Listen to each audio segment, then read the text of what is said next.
little-known wingman who won her heart. You may be kissing her, but she's going home with me. I'm a sucker for romance. You've lost that love and feeling. It was a big-budget, high-volume action film fueled by love and marked by a sudden loss. At around 5,000 feet, he said, I got a problem. And then at like 2,500 feet, he said, I got a big problem. And I don't think they ever found the remains of his plane. We take a supersonic ride with a few surprising turns. It wreaked havoc. I still was scared. I still was fearful. As we tell the story behind the movie of Top Gun. That's classified. It's what? I could tell you, but then I'd have to kill you.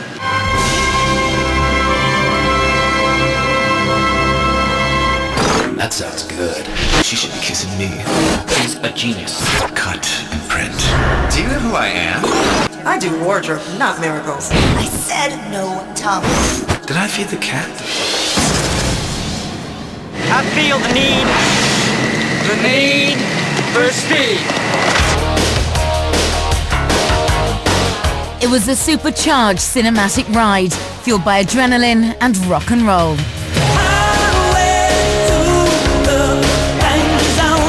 I mean, for that time, when you hear that song, you know, the Danger Zone, it was rocking, you know, for Top Gun at that point. It was fun. Woo! Let's see what you got now, Chester. Okay, man, let's turn and burn. It was the music and those jets and Tom's great smile, the energy he exudes, and it swung. In the summer of 1986, Top Gun fused music with muscles and used America's newfound patriotic pride to launch an assault on the box office. This is one of the first movies that's made that's kind of a pro-military movie after all the anti-military movies coming out of the 60s and 70s.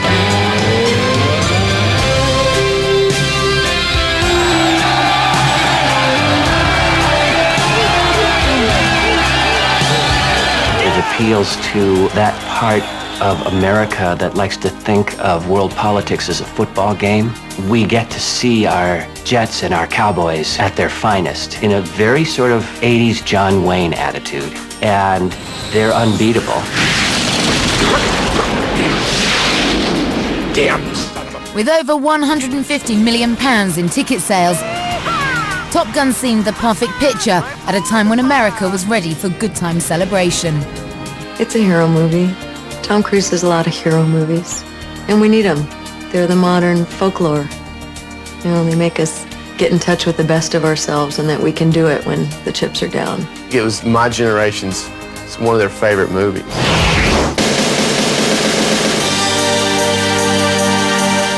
Looking back, Top Gun seems like a surefire hit, but it faced incredible resistance from the start.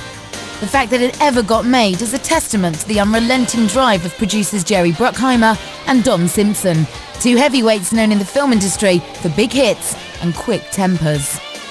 Simpson and Bruckheimer were a pair of guys who were good cop, bad cop, or, as one person who didn't like them said, bad cop, worse cop. But they were a very effective pair in that. Simpson was the brash guy, the big ideas guy, the over-the-moon, ridiculous, dream-it-up kind of guy, and Bruckheimer was the guy who made it happen.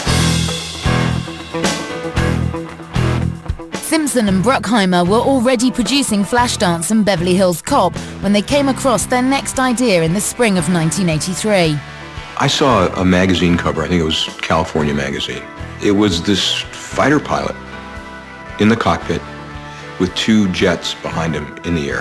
And I said, this is Star Wars on Earth. I mean, this is really an amazing shot. Armed with nothing more than a striking photo and a vivid imagination, the duo began pitching a film about jet-flying fighters to the Hollywood studios. But for years, no one was interested. The conventional wisdom in Hollywood was that the picture will never work because it's about aviators. There hasn't been a picture made since the 50s or 60s about aviators. For whatever reason, it didn't capture the excitement or the imagination of the public. They didn't have a story, they didn't have a plot, they didn't even have characters. They just had a movie one-sheet. That's what they started with, and they hung on to it and hung on to it until they ended up making it a movie. Eventually, Paramount Pictures agreed to finance the film.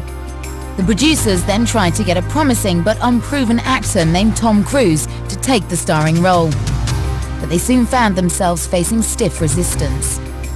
When I first read it, I thought it had a very thin story and script, and I thought, I don't know about this. We kept sending him scripts, and he kept turning them down. We kept sending him outlines and re-outlines, and finally we got to a place where he was sort of interested, but we couldn't get a yes. The producers had enlisted the help of the military in the making of the film. In a last desperate attempt to get Tom Cruise to sign on, Jerry Bruckheimer made a call to Navy Admiral Peter Garrow. I called Admiral Garrow and said, could you do us a favor? We'd like to send Tom Cruise up in an airplane. They took him up in a Blue Angels airplane, an A4, and wrung him out pretty good.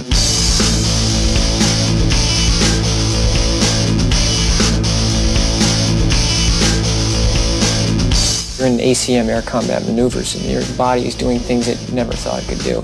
So the first time I did, I pulled out that barf bag and ripped one off and, put it back in my flight suit. I mean, he threw up over everything. But when he landed on the ground, besides being dizzy, he wandered to a payphone, because there were no cell phones in those days, and called me up, said, I'm doing the movie. For Tom Cruise, it was the beginning of a love affair with jets, one that intensified when he saw Top Gun's main attraction, the F-14 Tomcat. I said, let me tell you, before I've got to fly in this F-14. I know the studio's going to say no, but it's got to be in my contract. I want to fly in the F-14. Now, I'm going to make this movie, but I'm going to fly in that F-14. With Cruise in the cockpit, Simpson and Bruckheimer started searching for a director with a striking visual style. They set their minds on Englishman Tony Scott, a 40-year-old who was known for his high-paced, highly stylized commercials. Nothing on earth comes close. And a very unsuccessful feature, a vampire film called The Hunger. I just done The Hunger, which was my first movie, and I couldn't get arrested. It took me 4 more years. Hollywood hated The Hunger, so it took me 4 more years to get another movie, which was Top Gun. To cast the coveted role of Top Gun's leading lady, the producers scanned Hollywood. They offered the part to actress Ali Sheedy, but she turned it down, claiming no one would want to see Tom Cruise flying around in an aeroplane.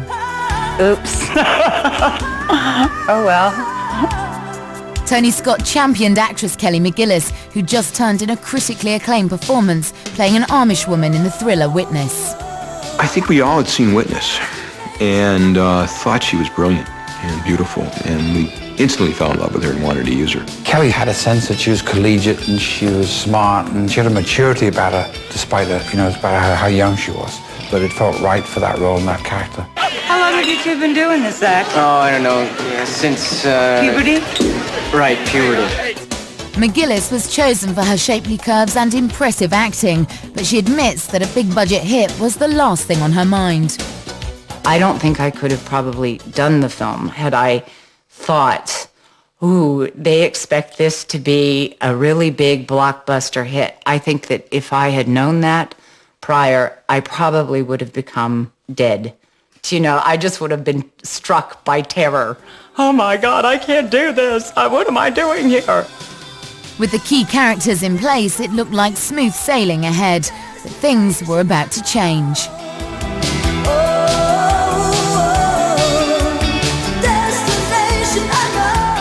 In the spring of 1985, Top Gun was eventually beginning to take shape.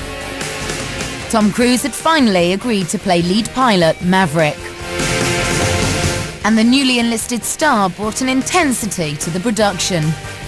Just want to serve my country, be the best fighter pilot in the Navy, sir. He's always got ideas. He's always, he said, well, I want to do this and I want to do that. So he and I would push and pull, but it was a great push and pull. Tony had all these books of all these fighter planes, and he just started and he said, listen, I'm going to take this and this, I'm going to shoot it, and this is what I want to do, and just started showing me pictures of things he wanted to do. I just started getting excited, so I said, let me work with you on the script for a couple months. And so they brought me into the process.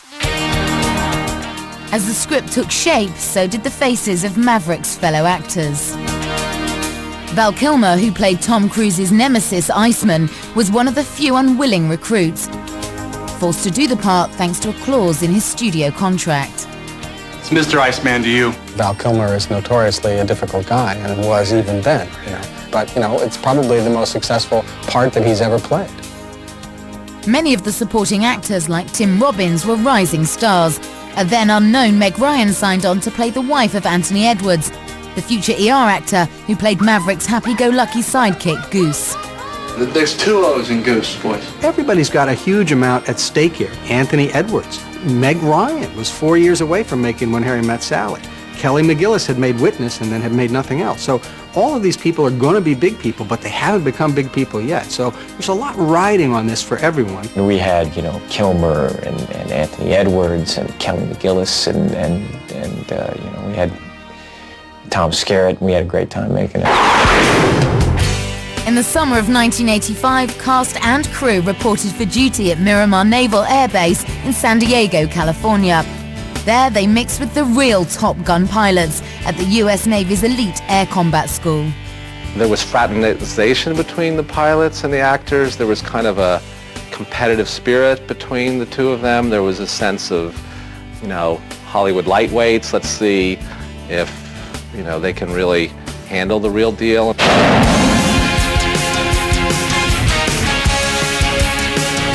On screen, most of the Top Gun pilots looked the part. But in reality, their first trips in F-14s were usually harrowing and intense experiences.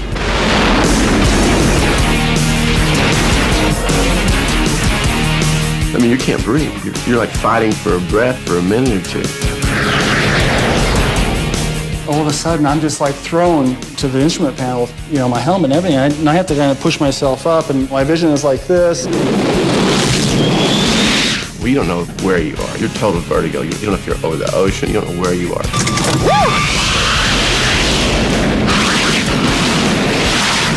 I'm really ready to almost, eject, because I think we're going to crash. Eject! I'm trying! Eject! I mean, I emptied out like my whole. I puked my toenails into this bag. The Navy insisted that a real Top Gun veteran, Pete Pettigrew, be brought in to ensure that the action was realistic, but still, errors crept through. The enemy pilot so memorably taunted by Tom Cruise is said to be flying a MiG-28, but no such plane exists, and neither, in reality, could the inverted showdown. There are a lot of things that I didn't agree with that Jerry and Don said, no, we've got to do this because this is Hollywood. You tell us what reality is, but this isn't reality, this is Hollywood. And they always won and I always lost. Tower, this is Ghost Rider requesting a flyby. When the flyby was done at Miramar, nobody had ever buzzed the tower at Miramar. You just don't do that.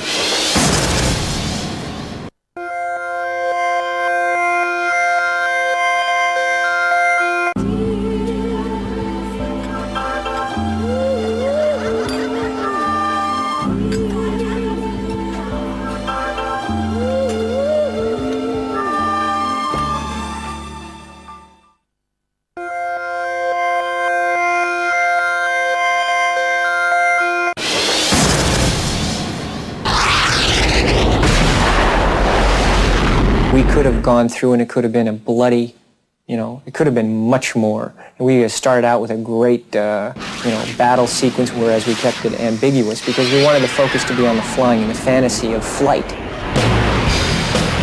The aerial scenes were only the beginning of the clashes between producers and veteran pilot Pete Pettigrew. The Navy advisor argued against the changing room scene where Iceman and Maverick square up, because real-life Top Gun pilots simply change their clothes after flying. You're everyone's problem. That's because every time you go up in the air, you're unsafe. I don't like you because you're dangerous. That's right. Ice, man. I am dangerous. They said, well, do they take showers? And I said, no, they don't take showers. They just go to the bar. And they said, no, you don't understand. We have Tom Cruise, and we're paying $1 million for Tom Cruise. We've got to show some flesh. Determined to reach a wide audience, the filmmakers made sure that every aerial dogfight was matched by a bicep battle on the ground.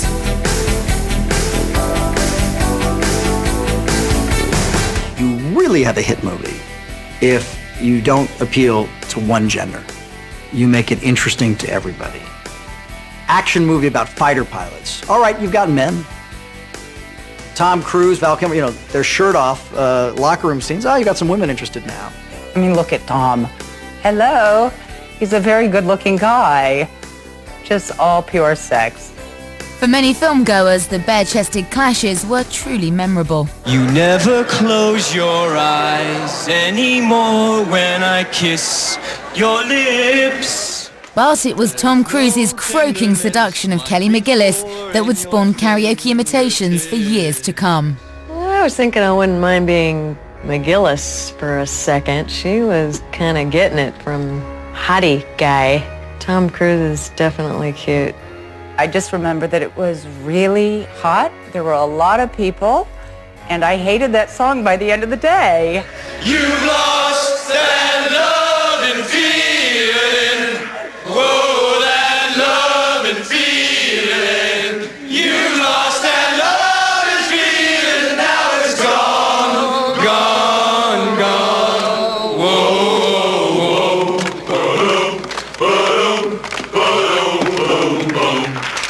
Sit down.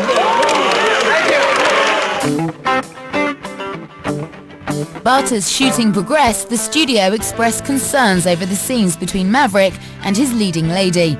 At almost 6 feet, Kelly McGillis was slightly taller than her male love interest. Actually, Tom, Tony, and I didn't have a problem that the woman happened to be taller than the man, but other people did. I acted in my bare feet most of the time. I slouched a lot. My posture in that movie is appalling.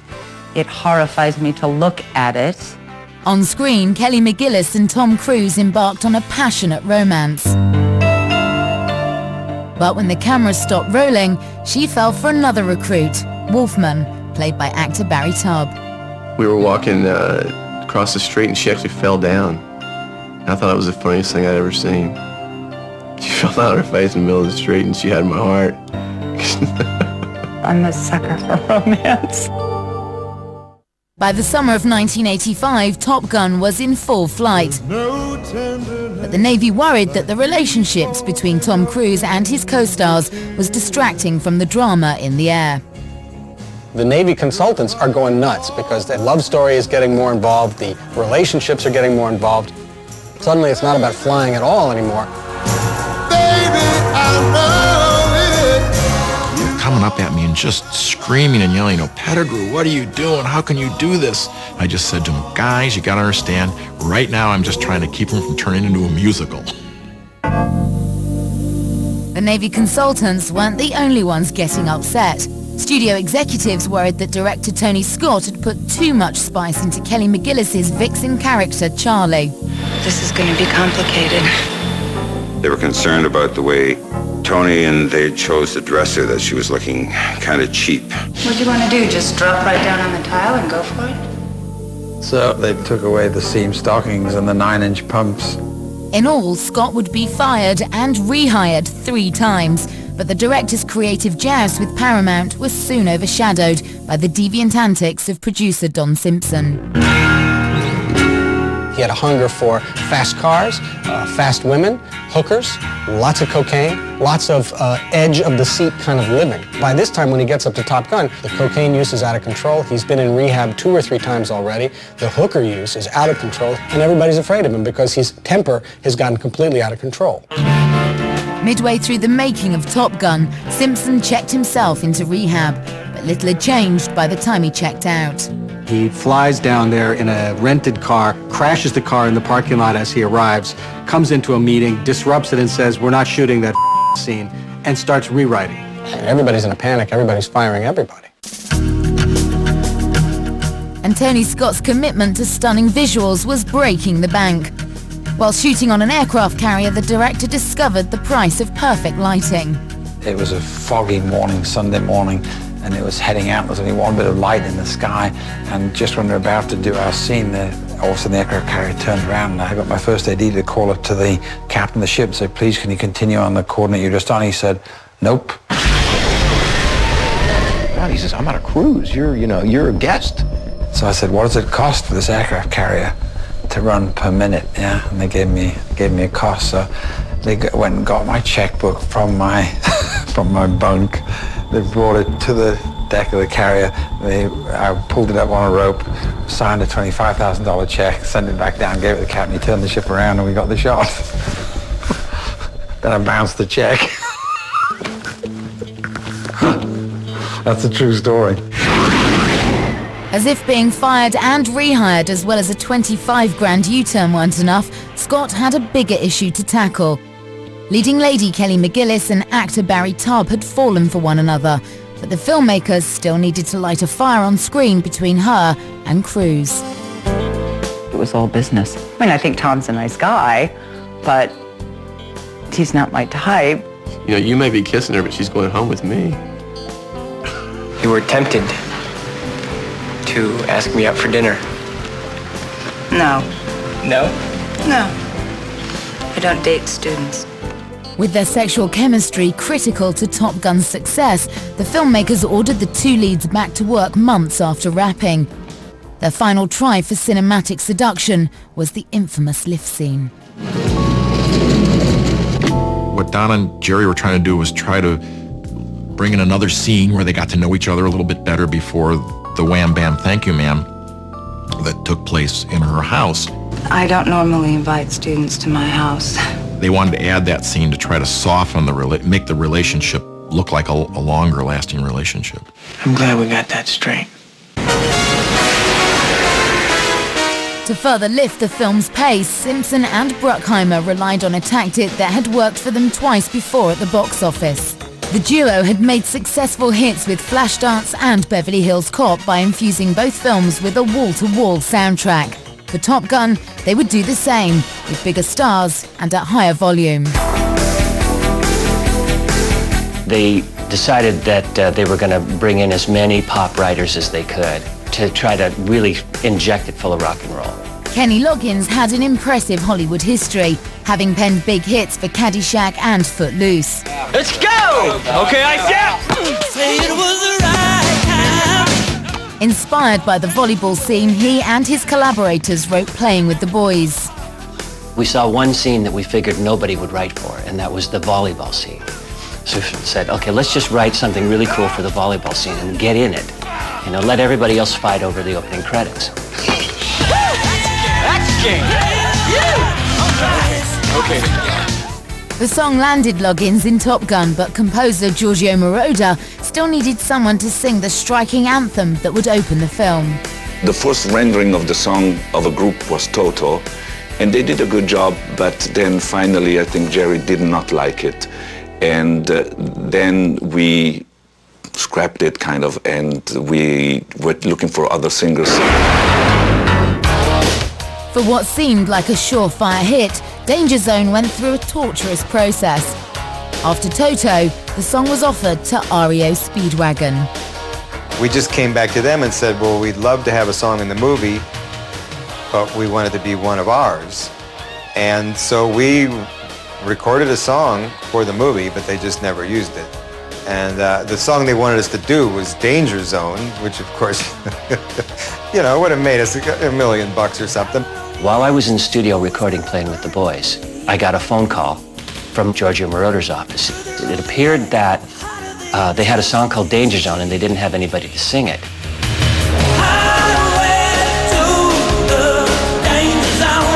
I walked in and I sang Danger Zone and messed with it a little bit and had a good time with it. But I really wasn't supposed to be the guy to sing it. I just lucked into it, like so many Hollywood stories. With Loggins down to sing the lead track, Moroder needed a voice for a ballad he'd been crafting. The sensual accompaniment for Charlie and Maverick's bedroom antics. He found his muse in Terry Nunn, lead singer with Berlin. He came in one day and he said, look, I have this song. would you like to do it? It is called Take My Breath Away. He's Italian. So we listened to it, and he said, I show you the movie. And he showed us the romantic love scene. None was sold on the song, but bandmate John Crawford wanted no part of a slick ballad written by someone else. I wanted to do it. John, my partner, was like, this isn't our song, and we're Berlin, and we do only our own music, and I'm not really sure about this. And I slapped him around some and talked him into it.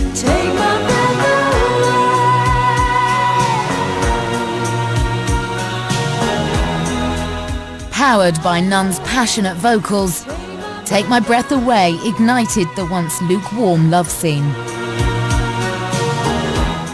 With the soundtrack shaping up nicely and scene after scene rich with ripped muscles and jet action, Simpson, Bruckheimer and the entire Top Gun cast were riding high. But just weeks before wrapping principal photography in the autumn of 1985, tragedy silenced the set.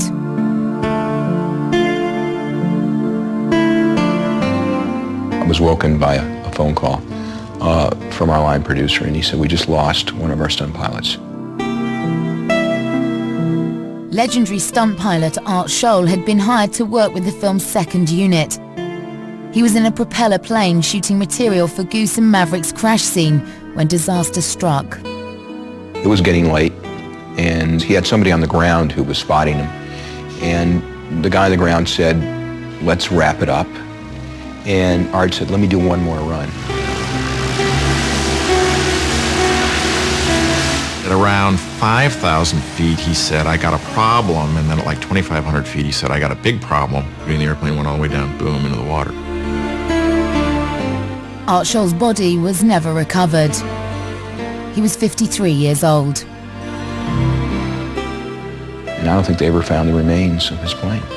So that was very, very, very an awful experience for me. It's tangible, it's in the air. It's like everything has a bit of a grief film on it.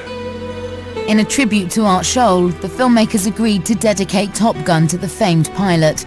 But as the picture was getting ready for public viewing, all involved could only pray that it would see better days in release than it had in production. On the 29th of January 1986, Top Gun was scheduled for a test run in front of a preview audience in Houston, Texas. But the screening was clouded by a tragedy. The day before, the Space Shuttle Challenger had exploded, with the loss of all 7 astronauts. Obviously a major malfunction. And we're in that theater, and I'm telling you, it was like a funeral. I watched the movie with this audience, and nobody reacted. I mean, they didn't laugh, they didn't applaud, there was nothing. And they walked out, and I said, oh my God, this is a disaster. That was the worst experience of my life, and I can't remember even hearing the audience and just thinking, God, I screwed it up. Afterwards, well, I disappeared, I went and got drunk, I think. But Scott's dread was misplaced. When the rest of the cast and crew saw the completed film for the first time, most were sure they had a resounding hit on their hands. When you hear that song, you know, The Danger Zone, it was rocking, you know, for Top Gun at that point. And I just held my wife's hand and went, holy. The look of it so surprised me. It just completely shocked me. On the 16th of May 1986, Top Gun debuted in film theaters. With Ronald Reagan in the White House and America in the midst of a patriotic renaissance, the jet fighter movie was arriving at just the right time, smack in the middle of the me decade. It juxtaposes politics with a sort of pop culture that appeals to this gung-ho Americana thing. You are America's best. Make us proud. It's very 1980s. It's big, it's loud, it's indulgent, it's self-obsessed, it's noisy, but it's got that 2 hours worth of sort of popcorn octane that's very satisfying. Be firing, break right! Come on, kid, hang in there. I got tone. Firing!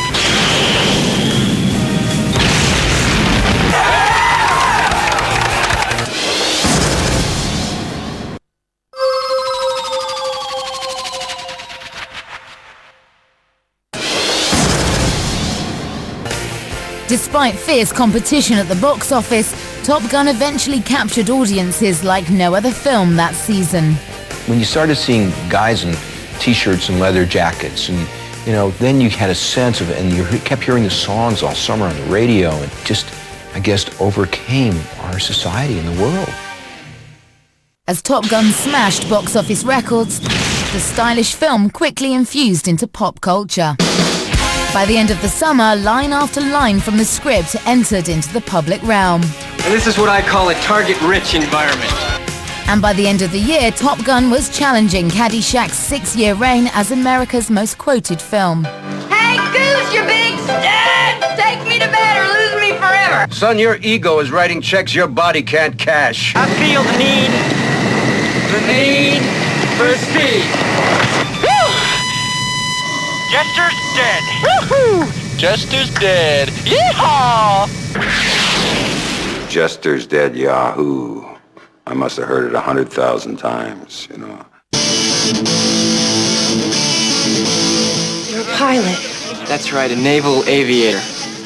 Tom Cruise and Val Kilmer elevated jet fighters to super sexy icons. Navy enlistment skyrocketed in the wake of the film's release. But as actor Michael Ironside discovered years later, many individuals found military life not all about G-force rides and pretty flight instructors. These two jarheads stepped up beside me while I was up at the counter getting my wife a coffee. And you get a sense when something's comfortable and when something isn't. And this was not a comfortable situation. I remember looking left and right and going, "Hey, what's up, guys?" And they went, "You're in Top Gun. You're in that Top Gun film." I went, "Yeah." And they said, "Yeah, we signed up because of that damn film." And I went, "Hey, it was like I felt, oh, baby, I'm so sorry." No apologies. For one cast member, the incredible success of Top Gun would lead to dark days ahead. Unprepared for the rush of global celebrity that came her way, Kelly McGillis struggled to cope. Oof. It wreaked havoc. It just absolute havoc. I didn't know how to cope with any of those things. I had no skills and no self-esteem whatsoever. So to me, it was all a big lie. It was all just a big, scary lie. I think Kelly was really disillusioned with Hollywood for a while. There was a lot of pressure on her to always perform the next hit or next whatever. Aimless and confused, Kelly McGillis embarked on a path of self-destruction that would last for years. Of course, I fell into the trap of drugs, alcohol, sex, consumer items, money, everything. I became consumeristic on every level. And I still was scared. I still was fearful. I still had no trust in life. And it didn't make me happy. It did not make me happy. Equally saddled by the burden of Top Gun was Berlin. Take My Breath Away had become a colossal hit, destined for slow dance smooching for years.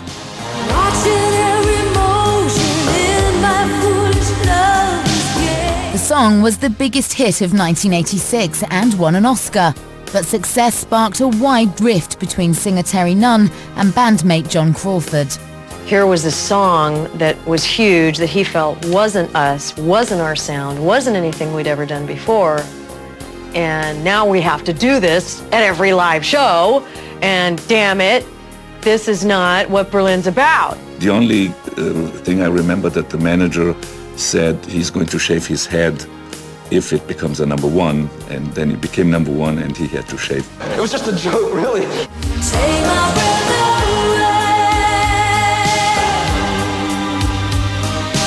I wanted to do new things. John wanted to keep it the way it was. We were both right, looking back on it, but we couldn't see eye to eye at that point. In 1987, Terry Nunn left the band she'd fronted for 6 years to go solo. But Berlin wouldn't be the last of the casualties left in Top Gun's shadow.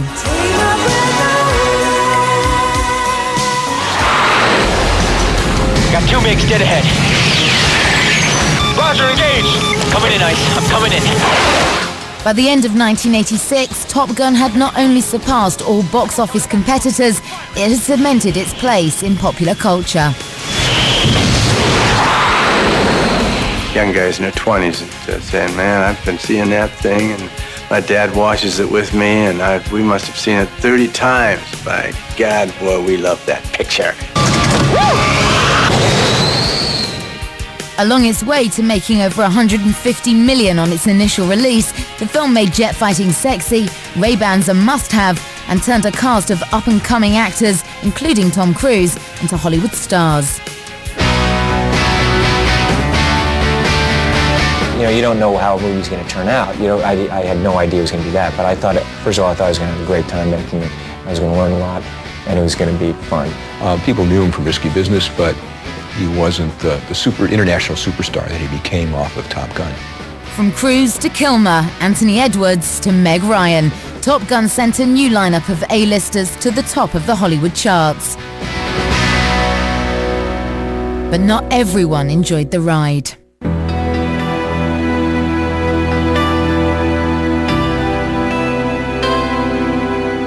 Although she played a self-confident young woman in Top Gun, actress Kelly McGillis was in reality completely unprepared for instant fame.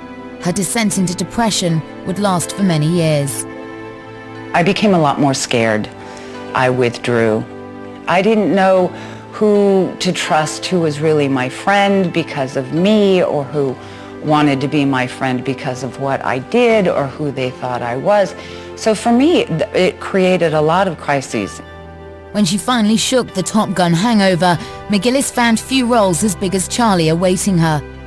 She would never again be the blonde bombshell of a hit film, concentrating instead on a career in the theatre and raising a family.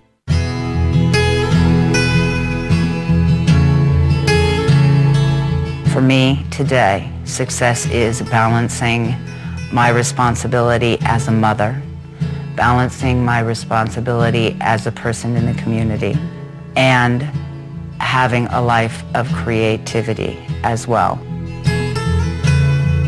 I can't allow, how other people perceive me or choose to perceive me to dictate who I am.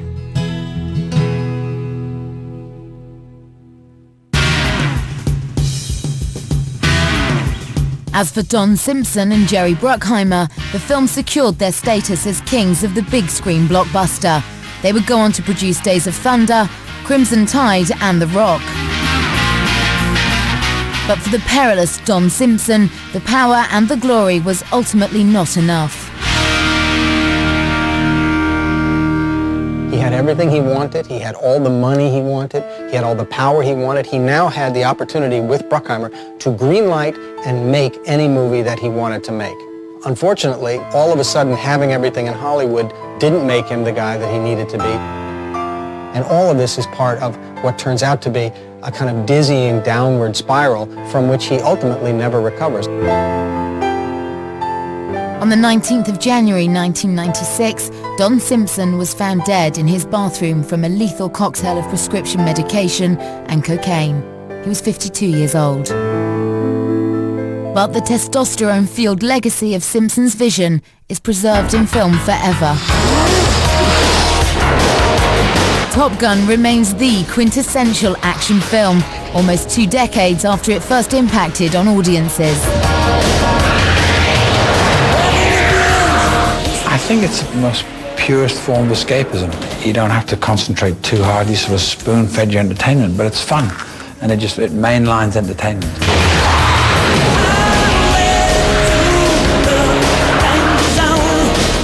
To date, Top Gun remains one of the highest-grossing films of all time. But for the millions of fans, it means more than just big money.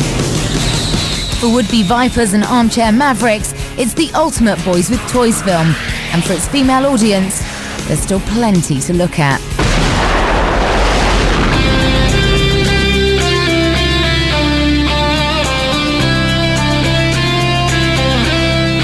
It's a movie that resonates, and people, you could screen it today, and you would get a crowd to come and see it. People have a fondness about it.